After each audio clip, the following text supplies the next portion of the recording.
John Gelardi was driving erratically through his neighborhood in 2006, and that was really weird. In fact, what was weird was that he was driving erratically through his neighborhood. John suffered from dementia, and he's been missing for the past 17 years. And our hope is that the Profiling Evil family will spark a memory and deliver an investigative clue that'll bring this guy home.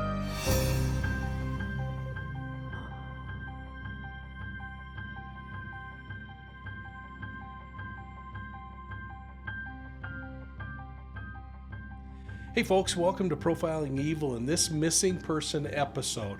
I hope that you'll take time to hit that like and subscribe button and ring the bell so you're getting all of our notifications on videos like this one and all the stuff that's coming out in the future. Hey, please make sure you're sharing Profiling Evil with all your friends. And again, hit the like and subscribe button. Now, this video was created more than a year ago while we were working with Adventures with Purpose. And folks, we did the investigative groundwork on a bunch of cases for the team back then. That was all before their troubles started. We helped them find four people that had been missing, one for almost 20 years. We're really proud of that work, and we're proud of the chance we had to work alongside of their team and their efforts in trying to find people. Now, for the sake of both sides of that horrible situation, the situation they find themselves in today, we pulled back a little bit while we watched and waited. I really hope justice is served and that long-seated injuries can begin to heal for both of the parties involved in this thing. There needs to be justice. Now, that said, we sat on these cases for more than a year and waited for things to settle down. But a few months ago, I was contacted by some of the families of the cases that we looked into, and they asked if we'd share their stories. Now, I do this knowing that some of you might criticize us for stepping up and sharing these stories because we were associated back then. But I hope you'll consider the family members and their feelings and their desire to have their loved one's story told. I hope, in essence, that you'll agree with me that their stories still deserve being shared. So, we're going to dig into this, and I'm being joined by my friend Taylor Nichols of TGI Crime Day. Again, keep in mind, this was recorded nearly a year and 4 months ago, so some of the audio and the video isn't that great, but it's usable, and again, I think the story's worth telling. So, with that, let's jump into this case, Taylor. Lay it out for us. 58-year-old John Gelardi. We've also seen it pronounced Gelardi. We're going with Gelardi because we think that's what is correct, so please excuse us if we are pronouncing that wrong. So John Gelardi was last seen leaving his home at the Everglades Mobile Home Park in Davie, Florida, around 10 p.m. on July 9th, 2006. It was reported that he was driving erratically and hit several objects as he made his way out of the residential area and onto city streets. After that, he vanished. Not only John disappeared, his 1997 Ford Taurus was also never seen again.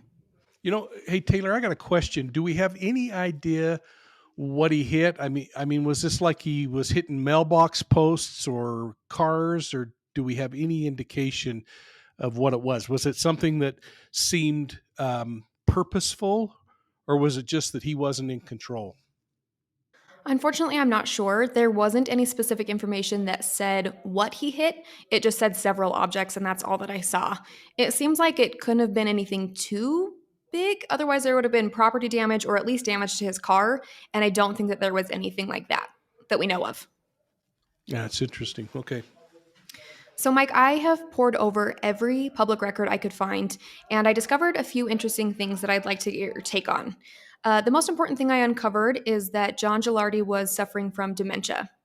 And I actually discovered several reports that said he would often become easily confused and get distracted.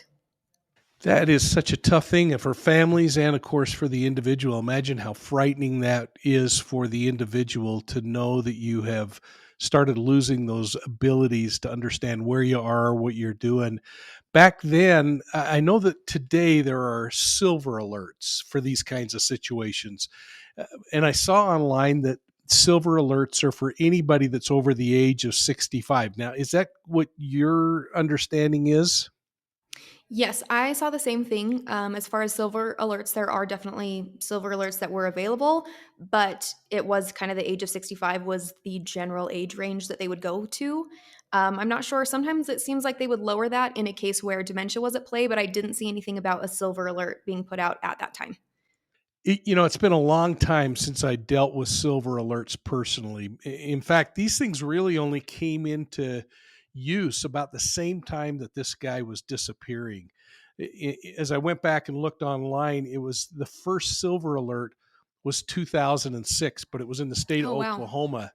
So chances are that they probably weren't being used by law enforcement when Gelardi left. Uh, and frankly, those kinds of things, when they do start to roll out, take years for everybody else to start using. Uh, the other thing I found kind of interesting is that these silver alerts are public announcements that are made, usually, like you said, about a senior citizen who's suffering from uh, dementia type things, Alzheimer's in some cases. But for John, we know that it was dementia, or at least that's what's being reported. At the time, law enforcement, knowing that there probably wasn't a silver alert, would have certainly put out an ATL, something we called the attempt to locate.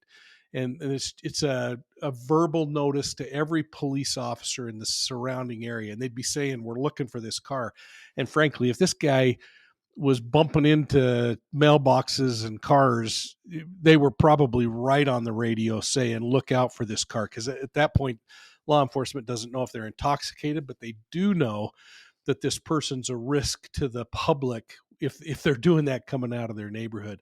So they would have been really delicate in what they were unfolding, but they would have certainly started dedicating resources to look for this guy. Would have certainly put out an ATL, something we called the attempt to locate. And it's a verbal notice to every police officer in the surrounding area. And they'd be saying, we're looking for this car. And frankly, if this guy was bumping into mailboxes and cars, they were probably right on the radio saying, look out for this car. Because at that point, law enforcement doesn't know if they're intoxicated, but they do know that this person's a risk to the public if they're doing that coming out of their neighborhood. So they would have been really delicate in what they were unfolding, but they would have certainly started dedicating resources to look for this guy. Yeah, definitely. I guess that would be a pretty easy way to spot someone if they were running into things. I can't imagine that if he was, driving in the area that he knows better than anywhere. Sometimes I feel like in our own neighborhoods, we're just kind of on autopilot. So I would imagine that as he got out onto busier roads, that would probably have increased in the confusion aspect, I guess. Yeah, and so doesn't it make you wonder a little too? I mean, if he left in a hurry, is there something we're not knowing about what was going on before that? Was there an argument about leaving? And if you're the family member, you're going to be trying to keep this person from driving and heading out. And I've gone through this with a parent, knowing that they are just at that cusp where it's time to take their keys away, but you don't want to take their independence away. And so they're fighting that the entire time too. And I just wonder if there might not have been a little bit of an argument about I'm going, and frankly, some frustration when they finally just slam the door and go jump in their car. I wondered that too, especially because it was about 10 p.m., which I know for most people that's not that late, but to me, I'm like, I'm in bed at 9:30. So 10 p.m. to leave your house and to seem very determined about leaving, it did make me wonder what led up to that. But of course, we only have as much as the public records tell us, so that's a question mark. Yeah, and that's a really good point that you've made there, because you think about senior citizens. Usually, a senior citizen is early to bed, early to rise, and not vice versa. But we don't know this guy well enough. And this is one of the dangers we see when we start to theorize before we have facts. Because my immediate knee jerk is to say, yeah, that's out of character for this guy to be leaving in the middle of the night or late at night. But you know what? Maybe he's on a different rhythm and has a whole different set of drums that he runs to, and he starts moving and really getting going in the evening. So again, it's a great lesson for us that we don't theorize until we have facts, but we can still pitch it as a possibility. Absolutely. It's hard not to come up with all of these different theories when there's so little known. It just kind of is based on other instances and past things that we've experienced. So I guess that's probably a good reason why that popped into my head. But it's definitely a good point to make sure that, not theorizing things that are too out of the realm of possibility without having the big picture information. And Mike, we've talked before about victim risk reduction, but it's hard to know how that comes into play in a situation like John's. So, actually, for myself, I have experienced something similar to this years ago. My great grandpa was actually suffering with symptoms that were very similar to John's. And one night, my grandma got a call that he was pulled over and an officer was going to take away his license. And when she showed up to see what was going on, my great grandpa was really confused and he had been driving on the wrong side of the road. And he was driving really erratically, and it was difficult for him to understand why my grandma, who was his daughter, this was my great grandpa, was trying to tell him that he couldn't drive anymore. And he was really offended and was like, I didn't do anything wrong, and was really annoyed with her for treating him like a child when he was basically saying, I'm the parent. Why are you saying this to me? So, how does victim risk reduction come into play for a person who doesn't exactly have control over their own decisions? It's such a tough thing, and I'm having these flashbacks to these very conversations. We're on my last parent who's at that point in life where the child is having to make more of the decisions. And again, think about how difficult that is for your great grandfather, my parents, as have their children starting to step in and make parental decisions of what you can and can't do. But I think you hit it right on the head. The victim risk continuum really is kind of ineffective in this. There's no question by leaving their home, being compromised in their thinking, having delayed reactions, that their individual risk is elevating. But I'll tell you what, I'm a whole lot more concerned about yours and my risk when that person gets out on the road, or the child that's playing in that neighborhood, instead of the garbage can that they hit, that they just smack into a child because they're unable to control themselves. So it becomes more about making decisions in their best interest that also protect the community. And that's exactly why that police officer was right in saying, we're going to take your license and require you to go back to the driver's license division and have an assessment about whether you are safe to drive any longer. Terribly difficult time, terribly difficult decisions to be made by caretakers. But again, we can't lose sight of the fact of how incredibly difficult that is for the individual who's facing the loss of all of that independence.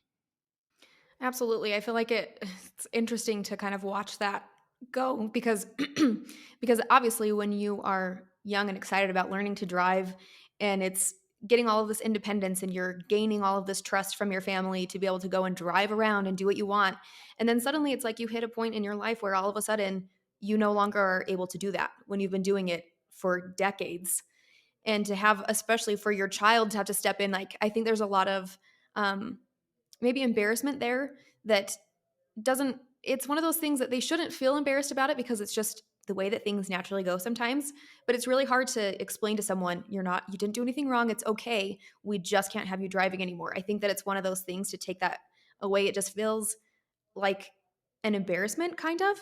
I know that that's how my grandma kind of explained it that way because I was pretty young at the time that this happened, and I remember her telling us grandkids, remember how excited you were to get your license? What if we came and said you couldn't have it anymore?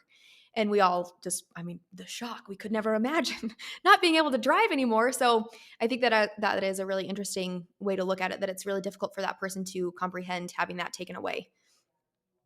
Yeah, I'm really impressed with that insightful question, and thank you. I mean, it's fun to watch you start to take a look at these things a little differently than maybe even a month or two ago when we started. But most often, again, as we look at the continuum, it's how do we risk or reduce our risk personally of being victimized. But with your great grandfather, with Mr. Gelardi, it really is more about making decisions that would minimize their risk of hurting someone else.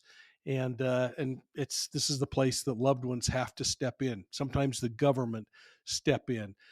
So you're spot on, Taylor. We've got to be able to look at this thing from a victim risk perspective, but sometimes that victim risk is us that we're trying to protect, not or the public that we're trying to protect, not just what are we doing to reduce our own or in this case, Mr. Gelardi's Hey, risk. folks, it's Mike from Profiling Evil, and I wanted to take a minute and tell you about our affiliate, Truthfinder.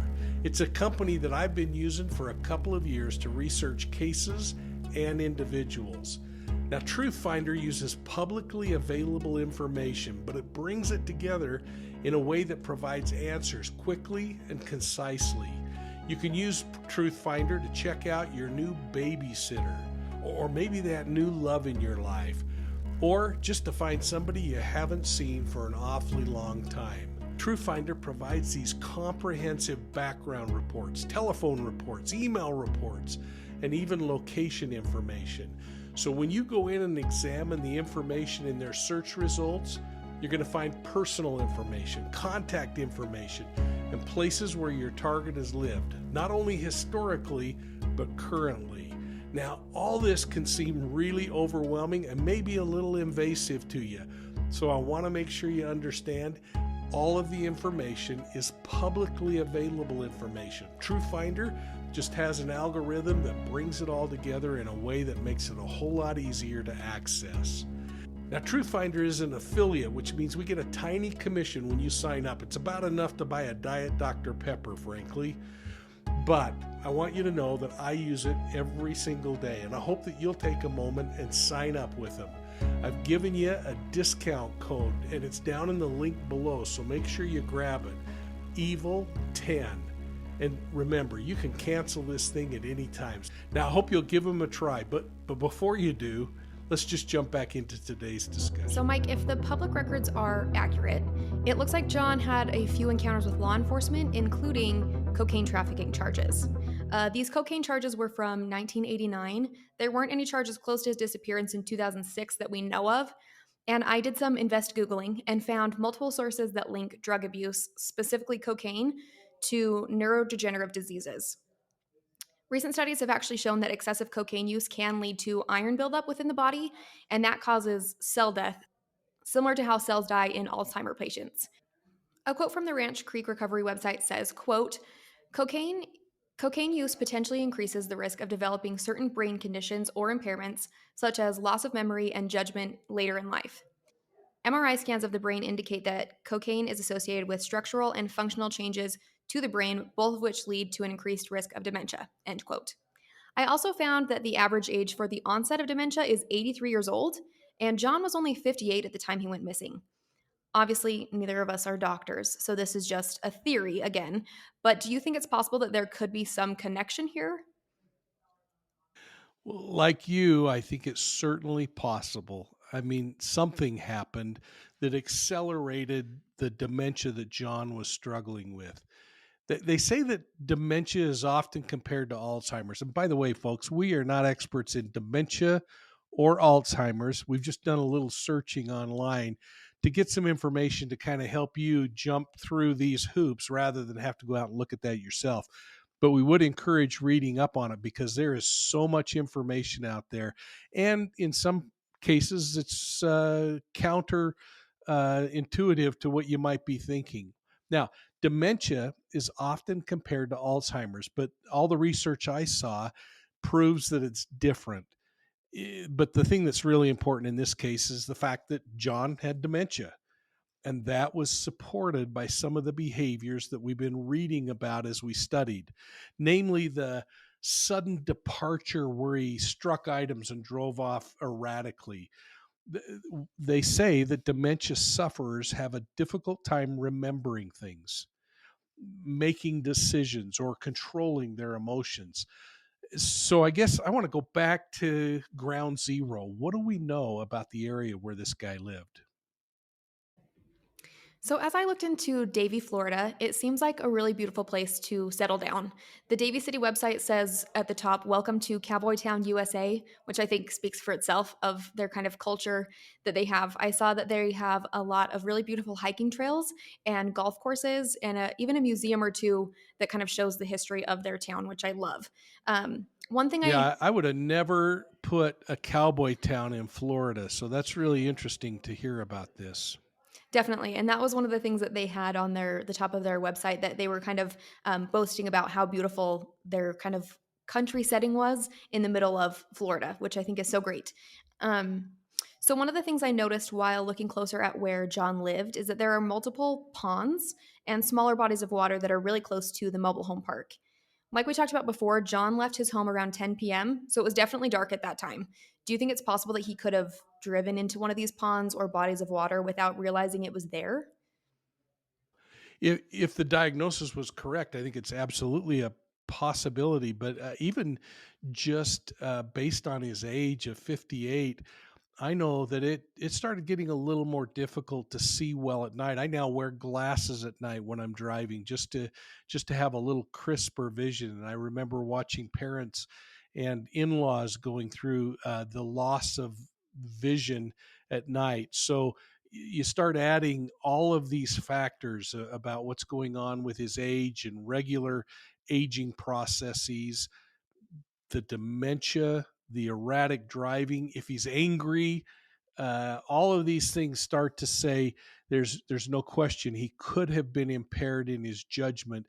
And I think just based on the fact that he's suffering with what we're learning about through public resources, he's probably also suffering in his reaction times, which means he could overcorrect or he could not correct at all and end up in a body of water. Now, what we can say without question is that anything's possible in this case, but it's starting to lean pretty heavily toward an accident, isn't it? Yeah, I would agree with you, especially knowing what we do about how he was driving when he left the neighborhood. If you're having that kind of a reaction and you're having those kind of issues getting out of your neighborhood, I don't think that getting onto a busy, dark street, maybe not busy, it was 10 p.m., but maybe onto a different dark street that you're not as familiar with, I don't think that the situation is going to get any better at that point. Yeah, and I mean, I love to look at maps. There's not a lot that we can say about this case, other than what we've said, based on what's in the public resources. But we can look at the area from a map, and oftentimes that starts to paint a picture that maybe we weren't picking up before. And I think we found a couple of interesting things that I'd like to explore. Number one is it looks like when we look at this trailer park that there are most likely only two entry and exit points. There's one on the north side that has a lot of water bodies near it. And frankly, that is closer to where John lives. So I've mapped out how far someone could get in 5 miles from that particular place, his home. As we look at this map, I just want you to pay close attention to this. Again, if we were to look at this southern entrance into the community, it's kind of in the southwest corner that you enter in. It's coming off of other thoroughfares that are pretty well traveled, and it's confined. You can't really enter the subdivision from the east or the west. On the east side, it's bordered by some heavily traveled highways and freeways. And on the west, there are some businesses in other areas, but there's canals that are narrow and fence lines. So I really don't think there's any other way to get into that neighborhood.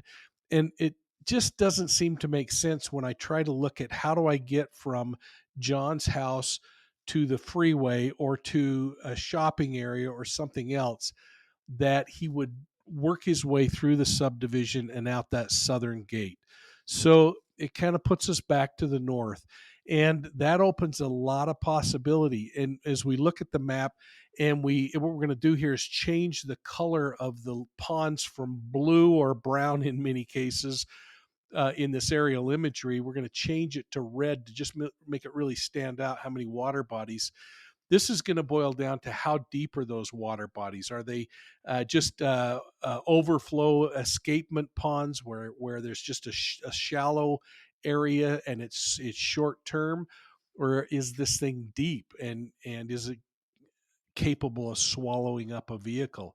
And so that's where they're going to really have to focus, is get out on the ground and look at that thing a little more close. Definitely. I think it is such a different perspective to look at it from that aerial shot. Things always look like they might be bigger or smaller, and you obviously can't tell how deep the water is in those areas. Now, this is where our amazing viewers come in and help provide important information. If you know something about this case, call the Davie Police Department immediately and share that information. Don't broadcast it through social media. As much as we love to hear your tips, we still want to know them, but please also go to law enforcement. Well, thanks a lot, Taylor. I think this is the kind of case where, frankly, with the little bit of information that's available, it really is going to require information from the viewers. Now, I reached out to family members, and again, nobody was interested in talking. I find that so odd, and yet I guess I don't get too upset about it because I certainly don't blame people for being harassed over and over again. But I'm hoping that one of our listeners will have something that they'll share. So again, folks, not only through that email, but take some time to enter your comments down below. And then make sure that you're reading over the comments that are submitted by others. Spend some time talking back and forth with each other, and know that we're going to be reading every one of them just to get a sense of what you're talking about, what you're thinking, and what your theories are.